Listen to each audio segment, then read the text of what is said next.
Hi hello ఇక్కడ మీరు చూస్తున్నది అమెరికన్ ఫెన్సింగ్ టూల్స్. వీటితో బార్బర్ వైర్ లాగితే ఎంత టైట్గా అంటే అంత టైట్గా లాగవచ్చు.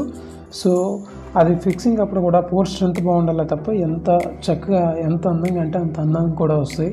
వైర్ అనేది బార్బర్డ్ వైర్ అనేది కంప్లీట్గా కార్నర్ పోల్కి మిషన్ బిగించి అట్లా ఫిక్స్ చేసిన తర్వాత ఇదిగోండి ఇలా ఎంత అందంగా అంటే అంత అందంగా వైర్ అనేది స్ట్రైటనింగ్ అవుతుందన్నమాట. సో స్ట్రైటనింగ్ అవడంతో పాటుగా ఎంత టైట్గా అంటే అంత టైట్ వస్తుంది కాబట్టి సో మ్యాక్సిమం అనేది అమెరికన్ ఫెన్సింగ్ టూల్స్తో ఇట్లా చూడండి కార్నర్లో కూడా ఎలా కడితే అక్కడ పోల్ సపోర్ట్ చేస్తుంది. నెక్స్ట్ ఇంకా అలాగా దీనికి అటాచ్డ్గా పైనుంచి కిందకి పై లైన్ నుంచి కింద లైన్ కలుపుతూ అగైన్ వెర్టికల్ వైర్స్ కూడా రెండు వైర్స్ కానీ 3 వైర్స్ కానీ అట్లా వస్తాయి, మధ్యలో వస్తాయి. సో ఎందుకనంటే మధ్యలో ఎవరు పడితే వాళ్ళు రేపు పొద్దున్న వైర్ని పైకి కిందకి అట్లా సాగదీసి లోపలికి దూరిపోకుండా అట్లా ఏంటంటే దాని పైనుంచి కింద లైన్కి కలుపుతూ వెర్టికల్ వైర్స్ కూడా వస్తాయి.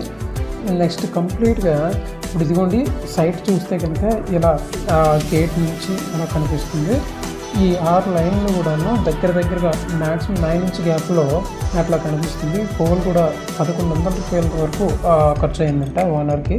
ఈ సైట్ ఎక్కడ కాదు, ఎస్కోట్లో రాజయోగి ఆశ్రమం అని చెప్పి ఒక ఆశ్రమం ఉందండి. అది శ్రీ సదాశివరావు గారు అని చెప్పేసి ఆయన మొత్తం కంప్లీట్గా వర్క్ బాధ్యత అంతా కూడా తీసుకొని చక్కగా దగ్గరుండి చేయించారు. దీన్ని మనం ఎస్ఎన్ఎస్ ఫెన్సింగ్ ఇండస్ట్రీస్ కాంట్రాక్టర్స్ పూర్తి బాధ్యతను నిర్వహించింది.